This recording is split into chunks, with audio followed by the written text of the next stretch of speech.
Welcome to my kitchen. I am Bee from Thermomix, and I hope you're having a fantastic day today whenever you're watching this. So today I would love to introduce you to a wonderful recipe that may excite those people that love apples in your family, and it's called, the recipe we're cooking today, apple fritter bread. Obviously, if you have an abundance of apples and it's apple season, this is a great recipe to try. Just a little reminder for you, it is an American recipe, so it will be in ounces and degrees Fahrenheit, and your machine, don't worry about it, will be able to do all that swap over for you, but I will be telling you the temperature to use for your oven. So let's get started. The first thing we're going to do is obviously have the recipe up on Cookidoo, and as I said, apple fritter bread. And the first thing it asks you to do is put your oven on to 300 degrees Fahrenheit, which is equivalent to 176 degrees centigrade. So if you would like to just put that on 180 if you want to. It is quite a long bake. So what you might want to do is put a bit of foil or something covering over it, just in case it doesn't, you don't want it to burn. So first things first also is you're going to prep your tin and get some grease-proof paper. I've made mine really large because I don't want it to, usually I make it too small and it doesn't reach over the edges. So that's the first thing that we're just going to prep. Now, what it does say in the recipe, you'll notice that right at the bottom, if you go ahead and you read the recipe out, there is an indication that you can have as a topping confectioner's sugar. So I obviously want to go ahead and make my own. So what I'm going to do is call up my scales, and how you do that, at the top right of your screen, you will see 3 horizontal dots. You can actually go ahead, and because this recipe is in ounces, it already is in the measurement that you need. So it calls for 2 ounces of sugar, confectioner's sugar, which is basically just your icing sugar. But because you have a machine, you can make your own. You don't have to have icing sugar. So what I'm going to do, I'm going to show you, because the bowl is clean, what I'm going to do is exit out of my scales and then go to the little home button at the top left, call up my screen where I call it my driving screen, and I'm going to mill this for 10 seconds and make my own icing sugar. So give me 10 seconds.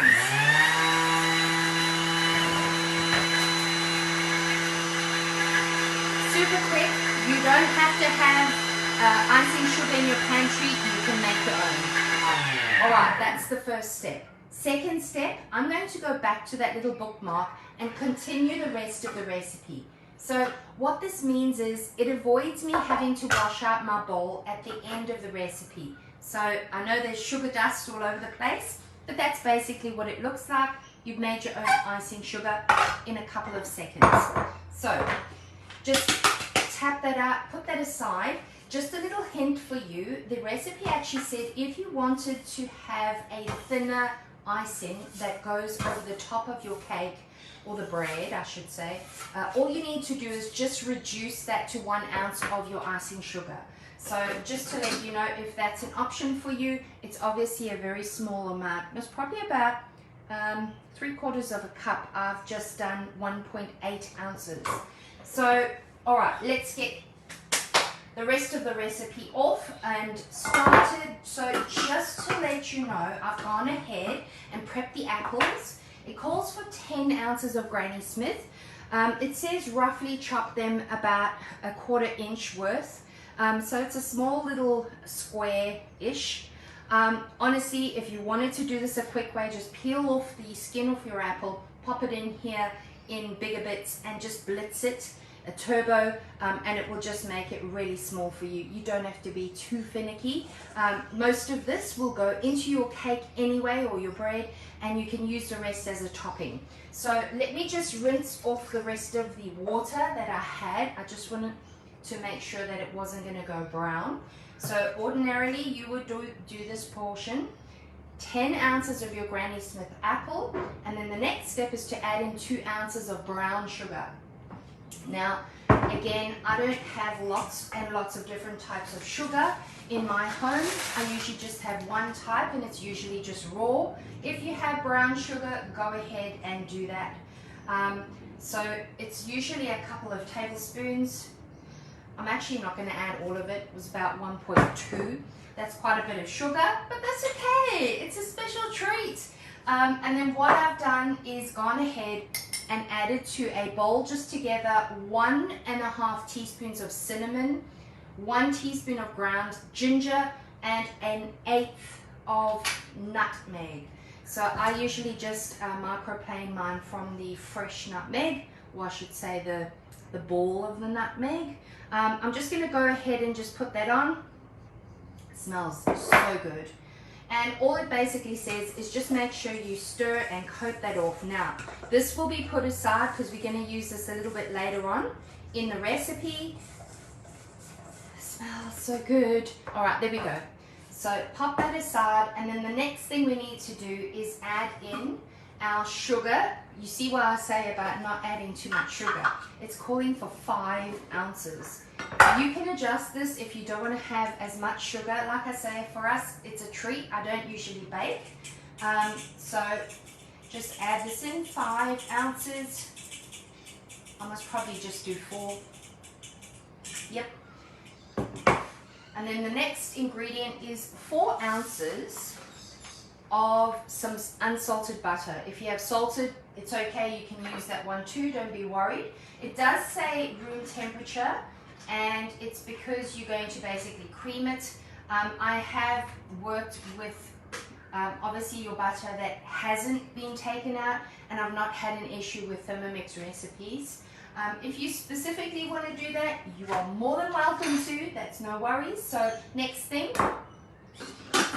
is we're going to cream this on speed 3 for 1 minute. All right, now, just a little tip.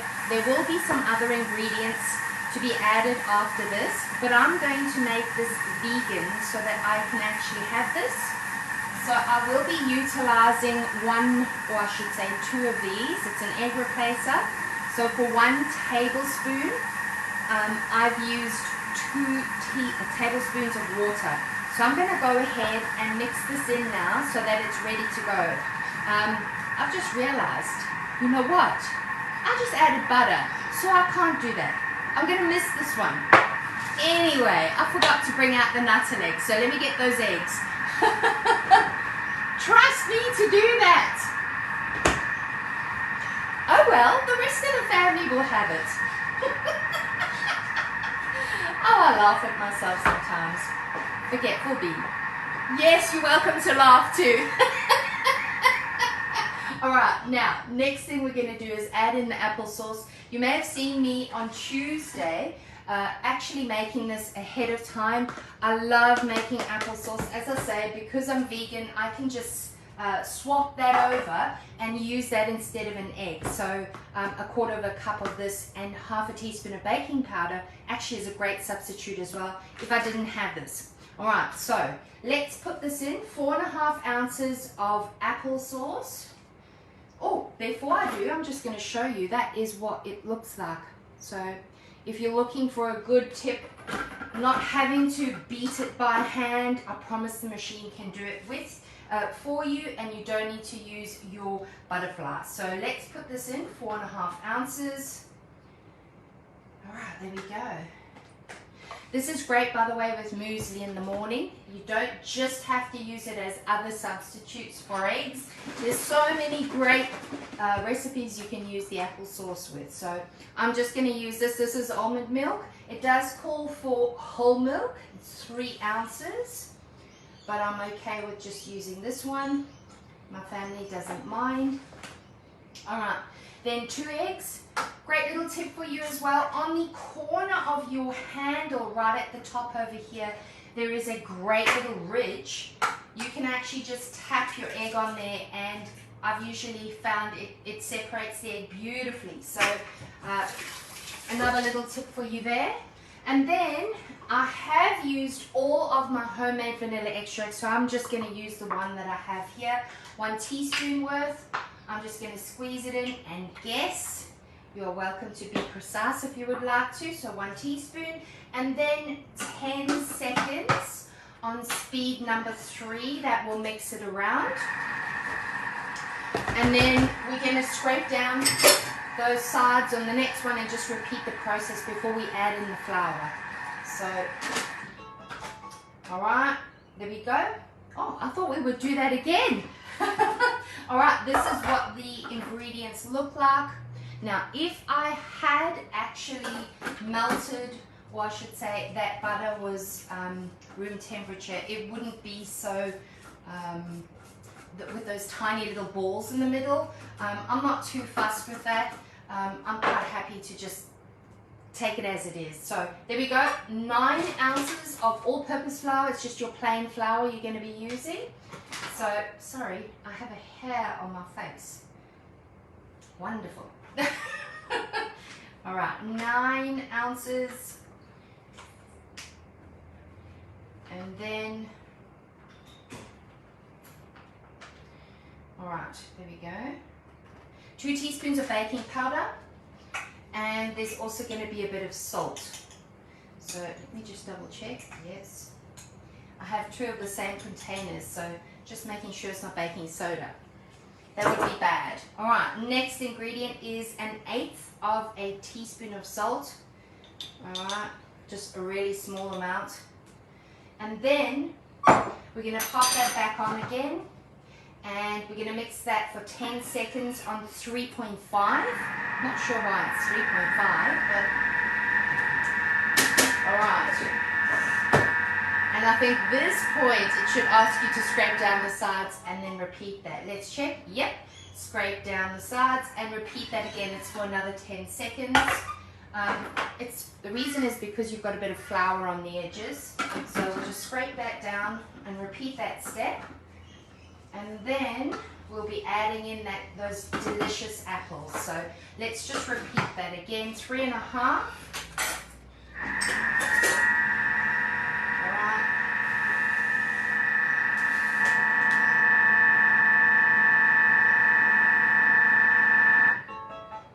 And then it says measure out a cup of apples and set that aside for the topping, and then add in the remaining apples. So I'm not even going to bother, I will just guesstimate. I know on the next step it actually says just add it in and stir it in. So I'm going to leave a little bit of the apples in there, and that will go on as a topping. Alright, so then all we need to do is just make sure, if you wanted to, you could go in and do it with your machine for a couple of seconds on reverse, make sure, otherwise your apples will become mush. And we don't want that, so it was probably reverse speed number 3 for maybe 2 or 3 seconds. Alright, so here we go. Apples are in, stir that through, and then transfer that to your pan and add your apples on top. So I'm going to do that so you can have a look at the end result. And then I'll just go through what the cook time and the temperature is. So let's just pop that in. It is quite heavy. There's quite a bit of dough. I'll show you at the end. So put that into your container, and please definitely do make sure that you put in your parchment paper on the base so that it doesn't stick. Now, a little handy tip for you guys. Perhaps you've owned a Thermomix for a little while and you didn't know this one, but you will notice that sometimes there will be dough left on your blades. So all you need to do is put that back on and your lid, touch your home screen, touch your speed, and spin it up to speed 9 for a couple of seconds. Here we go. What that does, it just flicks off the rest of that whatever's on the blades, and it will take it up onto the side so that your blades are lovely and clean, and then you can clean off the rest of that mixture. I love doing that. I don't like wasting, if possible, even a teaspoon worth of dough. So I'll just show you how much you actually get out of that. There we go. That's quite a bit of dough. So nice little tip there for you guys. Just make sure you're spreading all your mixture over, and then put the apple on the top. And then for your cook time, as I mentioned before, it was 350 degrees Fahrenheit, but obviously you want to make that into centigrade. So you'll be cooking that on 175 or 180 depending on your oven, and that will be for 70 to 75 minutes. So let me just put this on the top. That looks so good. All right, lots of cinnamon. It smells delicious. All right, then what you want to do is just bake that until the skewer comes out clean. And then it says also make sure you give it a 10-minute wait after you pull that out, and let it cool before you actually glaze it. So this is what it looks like. It looks delicious. It smells so good. So I will show you the finished product of what the apple fritter bread looks like. And sorry you guys can't taste it, but I wish you could. You can if you make it in your kitchen and with your Thermomix. So if you have any questions about this recipe or about how to get a Thermomix on your kitchen bench, feel free to contact me. I'll be happy to help you. And I hope you've had a fantastic day today. Let me know if I can assist you in any way with your Thermi. Have a great afternoon, everybody. I'm Bea from Thermi Tucker. Thanks for joining me today. Take care.